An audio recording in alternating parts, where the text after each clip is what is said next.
internautes, aujourd'hui notre thème sera de la révélation à l'action.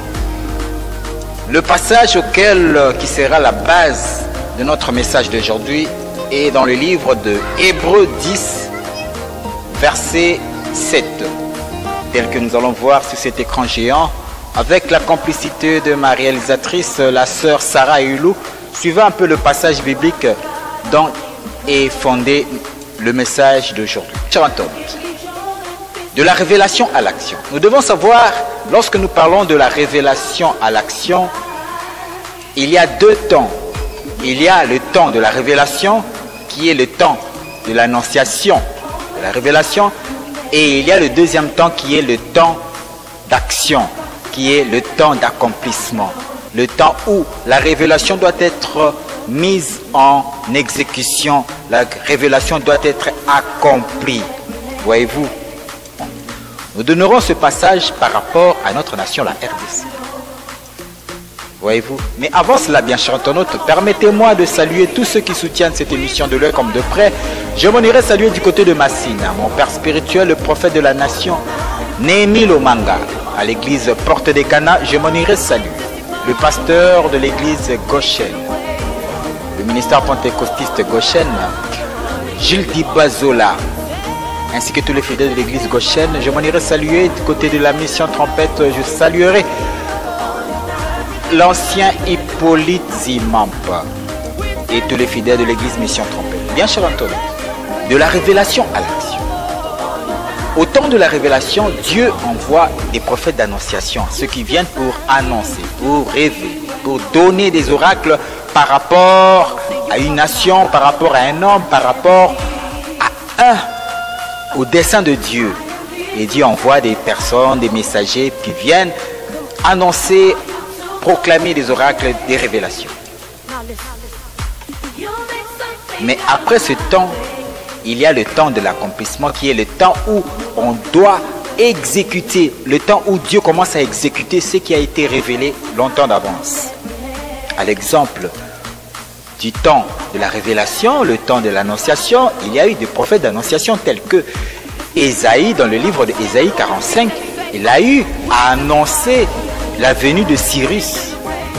Lorsque le prophète Ésaïe donne la révélation de Cyrus, dans le livre de Ésaïe 45, les hommes avertis doivent savoir que le prophète Ésaïe prophétise 2 siècles en avance. Quand le prophète Ésaïe a prédit le nom de Cyrus, il a nominé même le nom de Cyrus. C'était 2 siècles avant que Cyrus puisse naître.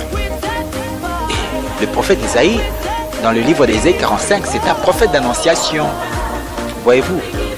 Mais 2 siècles plus tard, lorsque Cyrus vient pour libérer le peuple d'Israël, il se reconnaît dans la révélation et il vient pour accomplir la révélation qui a été annoncée longtemps d'avance.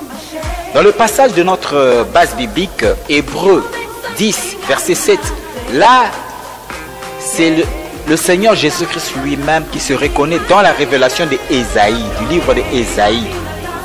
Il dit, dans le rouleau du livre, il est question de moi, je viens, ô Dieu, pour faire ta volonté. Donc le Seigneur Jésus-Christ entre dans le temple, il prend le rouleau du livre d'Ésaïe, il lit le passage de Ésaïe 61. L'Esprit du Seigneur est sur moi car il m'a oint. Donc le Seigneur Jésus-Christ était le prophète d'accomplissement. Il était venu pour accomplir ce que le prophète Ésaïe avait révélé sur lui. Et il s'est reconnu dans la révélation. Et il vient, quand un prophète d'accomplissement, il dit, aujourd'hui cette parole de l'Écriture est accomplie. Il dit, je viens au Dieu pour faire ta volonté. Dans la révélation, il y a le temps d'annoncer, mais dans l'accomplissement, c'est le temps de passer à l'action. Notre nation n'est plus dans le temps de la révélation où Dieu a envoyé des prophètes d'annonciation pour parler, pour prophétiser, pour donner des révélations sur notre nation.